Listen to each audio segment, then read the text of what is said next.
Dizzy نے دروازے پر مخصوص انداز میں دستک دی تو دروازے کے اوپر لگے ہوئے ایک باکس میں سے مخصوص آواز سنائی دی اور اس کے ساتھ ہی دروازہ کھل گیا اور ڈیزی اندر داخل ہو گئی۔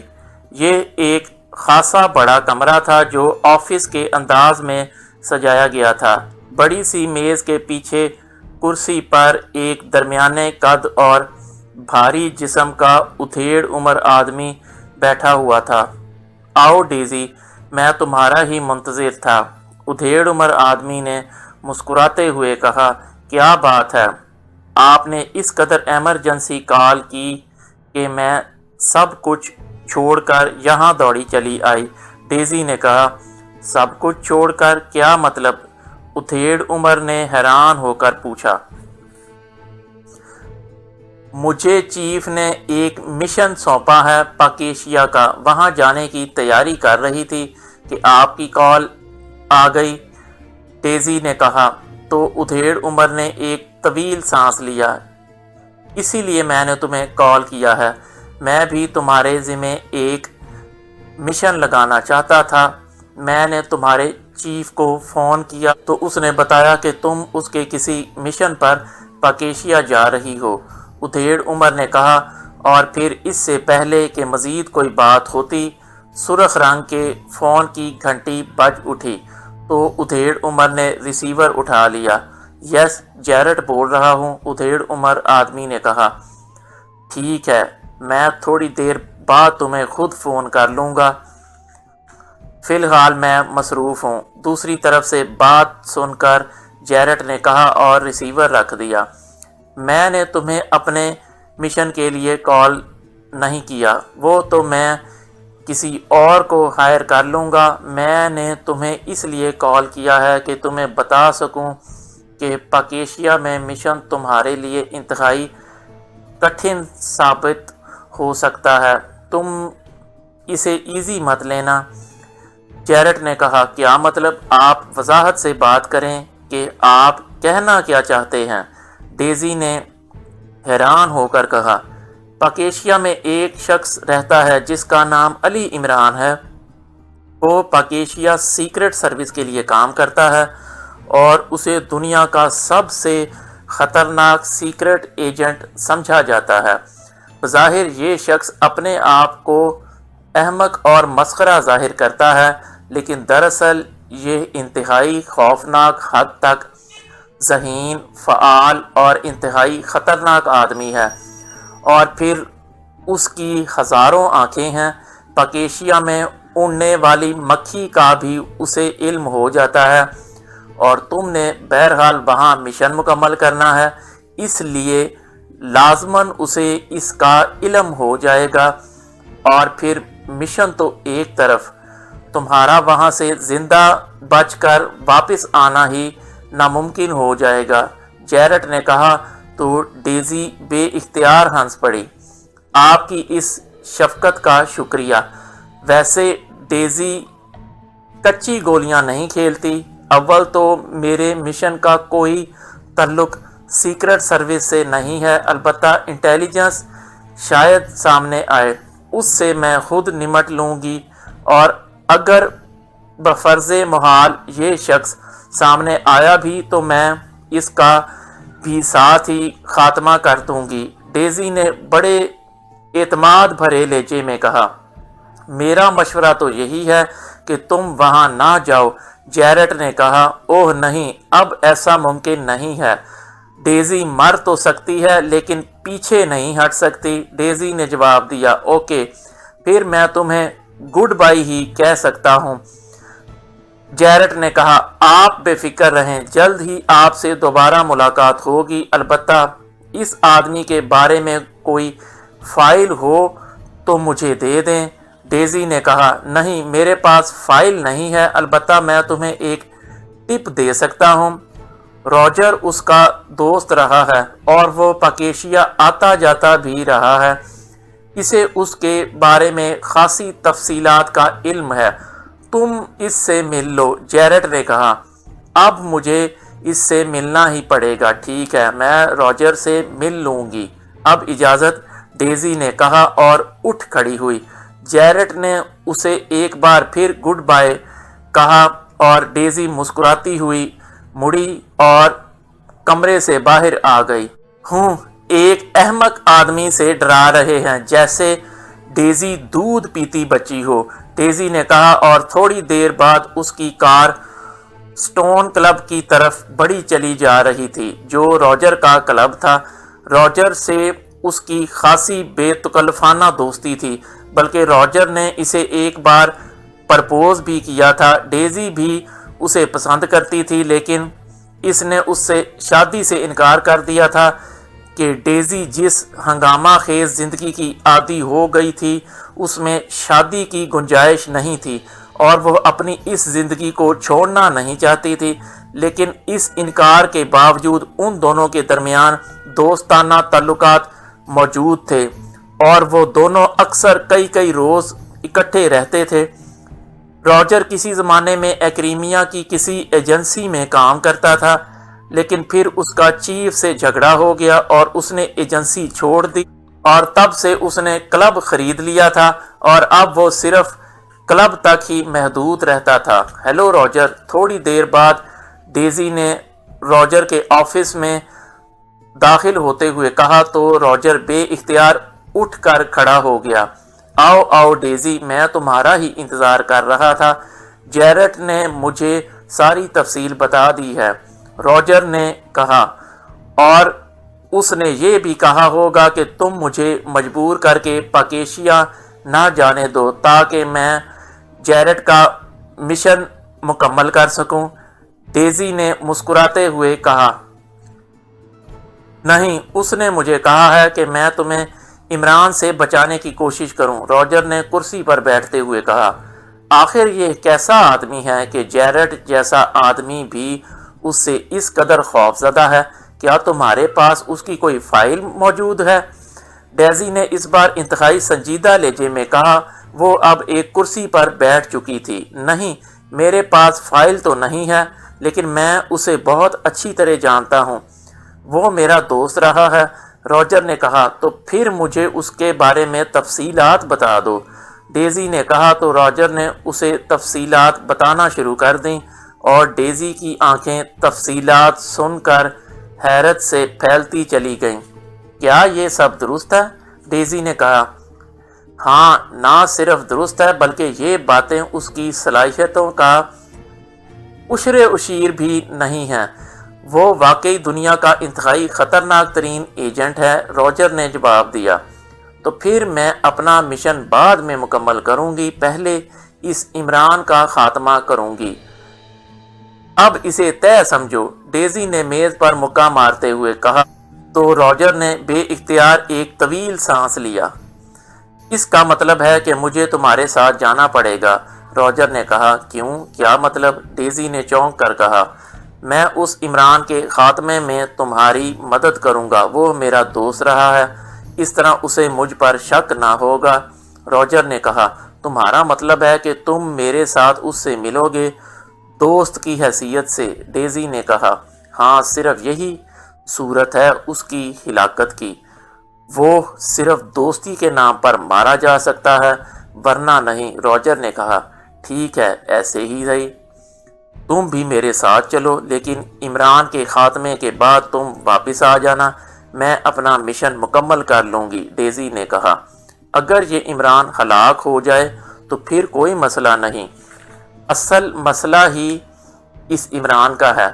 راجر نے کہا، ایک اور بات ہے، ایسا نہ ہو کہ تمہاری وجہ سے وہ اصل مشن تک پہنچ جائے۔ میرا خیال ہے کہ میں وہاں جا کر اس مشن پر کام کروں، اگر عمران راستے میں نہ آیا تو میں مشن مکمل کر کے تمہیں کال کر لوں گی، اور اگر عمران درمیان میں آ گیا تو پھر میں تمہیں اسی وقت کال کر لوں گی۔ ڈیزی نے کہا، پھر تمہارے کال کرنے کی نوبت ہی نہ آئے گی۔ ڈیزی وہ ایسا ہی آدمی ہے، راجر نے کہا تو ڈیزی بے اختیار ہنس پڑی۔ تم چاہے مجھے لاکھ ڈراؤ لیکن ڈیزی ڈرنے والی نہیں ہے۔ ٹھیک ہے، اب تم ساتھ نہیں جاؤ گے، میں اکیلی ہی جاؤں گی اور اپنا مشن مکمل کروں گی۔ ڈیزی نے کہا، جذبات میں مت آؤ ڈیزی، تم جسے مذاق سمجھ رہی ہو یہ انتہائی ٹھوس حقیقت ہے۔ عمران کو جیسے ہی تمہارے بارے میں علم ہوگا وہ تمہیں ایک قدم بھی آگے نہیں بڑھنے دے گا۔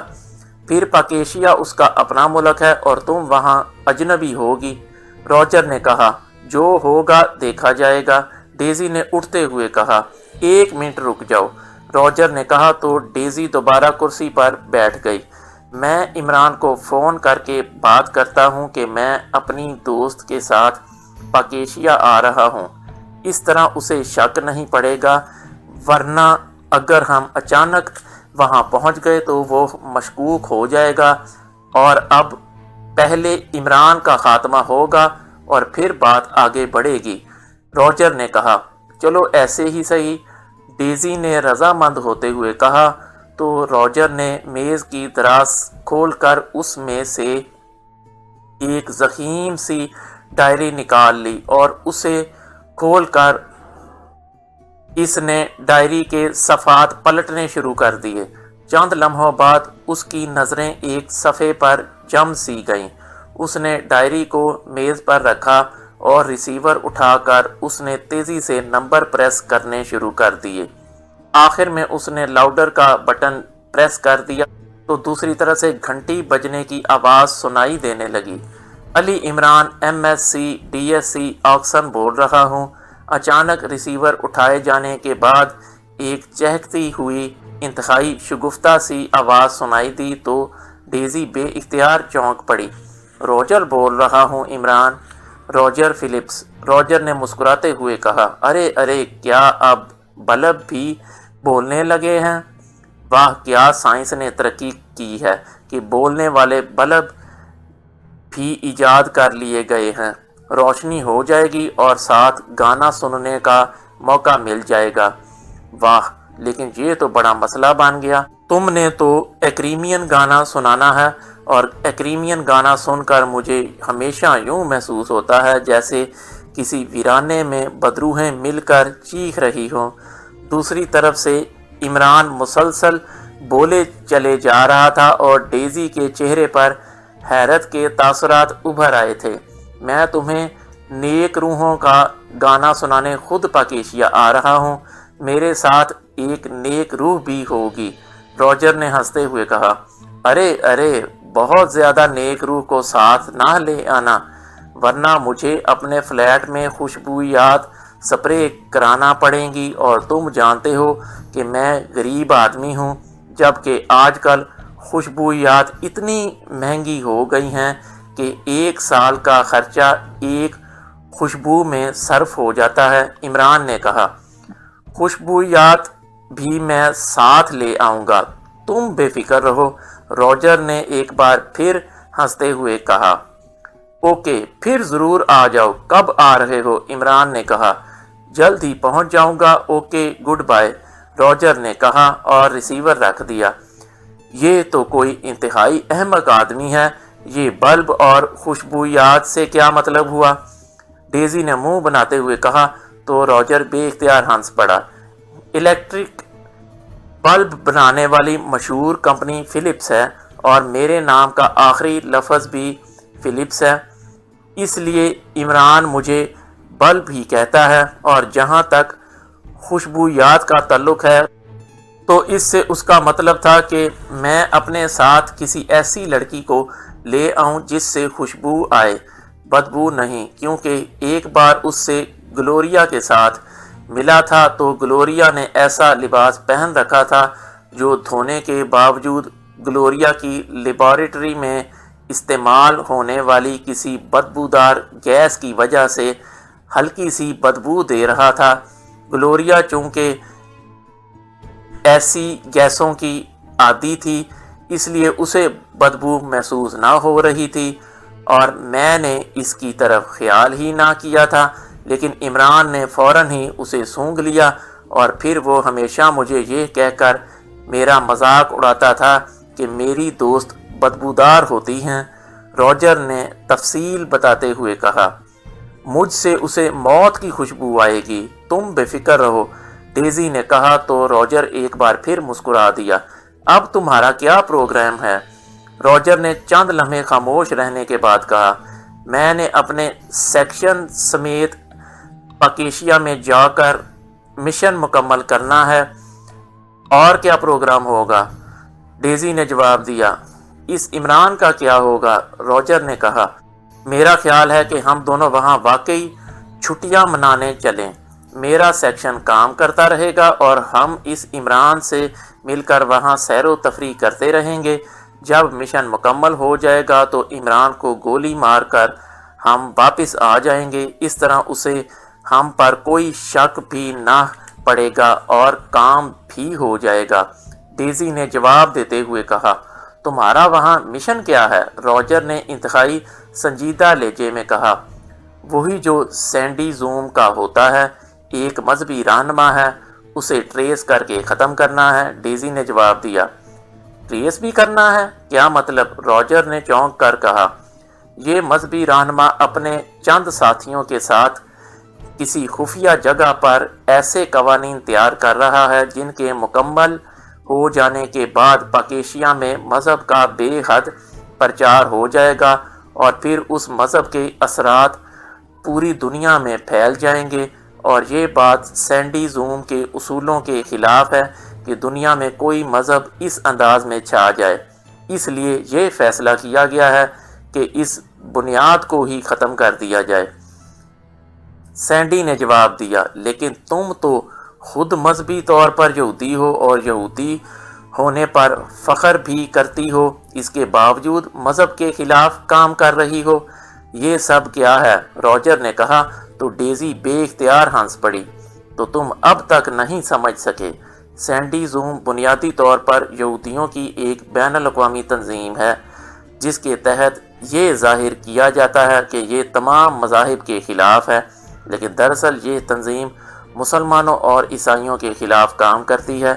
البتہ اس کے غیر جانبدار ہونے کا تاثر دینے کے لیے کبھی کبھار کسی غیر اہم یہودی مذہبی رہنما کو بھی ہلاک کر دیا جاتا ہے، اور پھر یہودی لابی کے تحت اس ہلاکت کو میڈیا میں اس قدر اچھالا جاتا ہے کہ جیسے سینڈی زوم یہودیت سمیت تمام مذاہب کے خلاف ہے، حالانکہ ایسا نہیں ہے۔